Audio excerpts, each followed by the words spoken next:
Hey everybody. Yeah, just a daily, even though I haven't been doing it anywhere near daily, but because the stupid White House is always doing their daily briefings, I'm going to do a daily briefing slash rant. So, yeah, I've been out, working, mowing some lawns. They haven't really grown much, but a few of them needed to be touched up. So, a couple things. Of course, spring is so late again for the third year in a row. I mean, for as long as I can remember, except for a few years ago, um, by May 12th, most all the leaves would be out on the hardwoods, and they're hardly even starting. And I went back and I looked at an old video I did a couple years ago about the late spring, and that was on May 2nd. And I was ranting about that. Here we are 10 days later, May 12th. And I mean, it's pathetic. Nobody seems to notice. Nobody seems to care. All walking around with their masks of slavery. Totally oblivious of what's been happening to nature. What they've been doing to our environment with the manipulated weather, the chemtrails. I don't know if it's all 100% manipulated weather that spring is so late, or whether it has to do with them subtly changing the calendar and changing the time frame. I think that could be part of it too. I mean, it's on the calendar that we go by, it says May 12th, but they can manipulate that also. I mean, it could be May 2nd from 10 years ago. I don't know, just some thoughts I had. I'm not sure if it's all 100% just the fact that they've been chemtrailing us and manipulating the weather, and we're actually on May 12th. That May 12th was 10, 20 years ago. I don't know, something to think about. Is it all just weather manipulation, or is it time manipulation as well? So that's one thing I was thinking of. I got my cold frame here. I got really nice crop of arugula and baby salad greens going in there. I'm not going to open it up right now to show you guys, just because it's kind of windy and it's going to be cold tonight. They're talking of a heavy freeze, below 30 degrees, so I want that heat to build up in there so they can survive all night. Yeah, so that's one thing. So I was at the store. I had to get a flat tire fixed, and I was mowing a few lawns. At the one place I mow, it's kind of like a cul-de-sac, and there's a bunch of houses there. And one of the people is a bus driver that I used to drive with for the bus company, and he's 70 years old. He came out to talk to me with his mask on. We had a friendly conversation for a little while, and then, the one thing leads to another. He's got a daughter that works in the emergency room. And, he puts his mask on, doesn't want to get too close to me. And we're talking. I said, man, don't wear that mask too much. You're choking yourself off of oxygen. And, we kind of ended up locking horns. Kind of stalking away from each other. Well, he stalked away from me because I had just turned my lawnmower off. Then I go to the store. Well, then I go to get my flat tire fixed. And there's a young father there with his probably 7, 8, 9-year-old kid. They've both got masks on. The tire guys don't have any masks on. I don't have a mask on. But here's this poor kid, 8 years old. He's like zooming around on his own with his arms out like he's a plane. Like a kid just playing around, but he's got a freaking mask on. This is, one of the things that really upsets me is what they're doing to the children with this whole thing.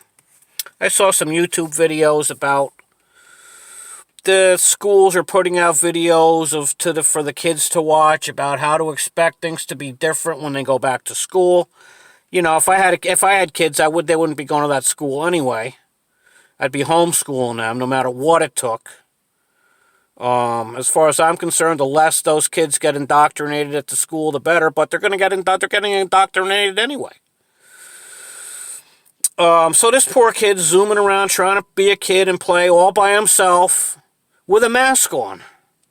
It's so upsetting to me. And then I think about all the kids, what I'm seeing about when they go back to school, there's going to be no gym, no recess. They got to eat lunch in their classroom. And these stupid parents going right along with the program. Then I went to the store, and I'm a whistler. I whistle all the time, and I'm a good whistler. I've actually considered going to whistling competitions back before I was saved and I was really kind of in the world, But I whistle all the time. I bring a joyous noise unto the Lord. And I'm a good whistler, and I whistle all the time. And, actually now that everybody's got their masks on and we go to the stores, I make it a point to whistle to show I don't have a mask on, to show I'm happy. I've got the joy of my salvation. So anyway, I go to the store, and I'm whistling, and I get up to the checker.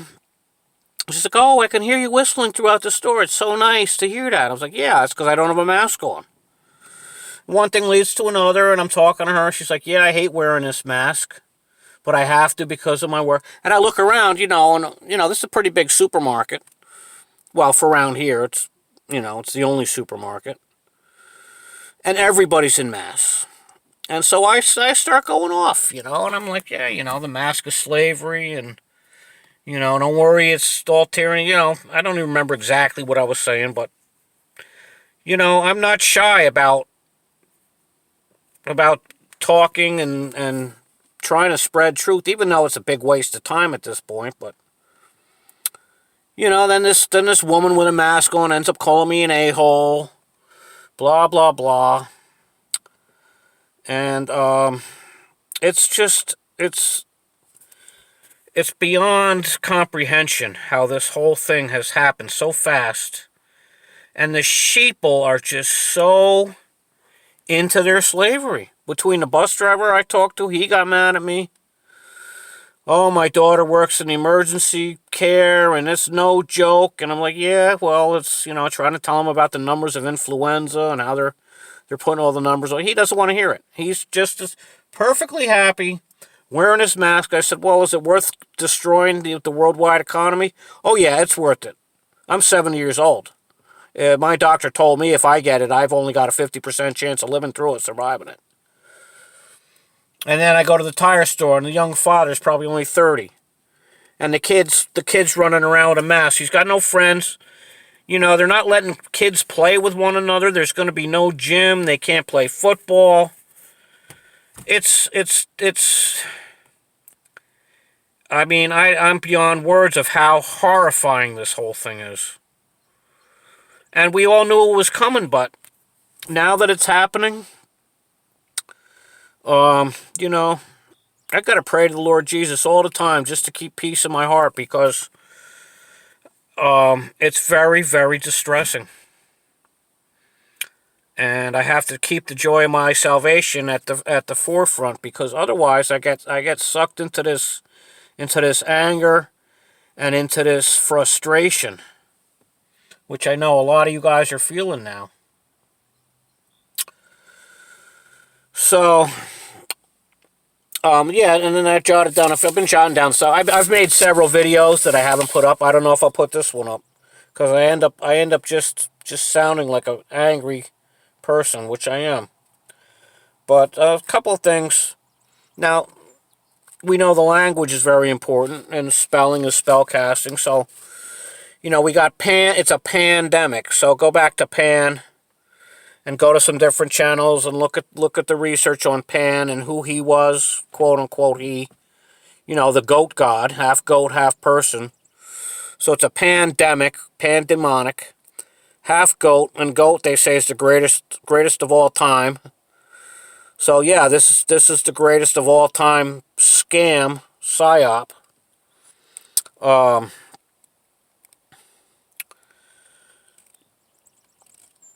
Yeah, and then panic. is also another one. Begins with P. Pandemic, panic, Pandora's box. What's the other one I was thinking of? Pandemic, Pandora box. Then you've got pandemonium. Again with the pandemon. Omium, you know. Yeah, these masks, I mean, you can't see if somebody's smiling at you. You see their eyes crinkle. And this is my new thing. I talk to women. I see their eyes crinkle. I say, oh, I wish I could see your smile. You know. What else do I got here? Yeah, all these things you guys know.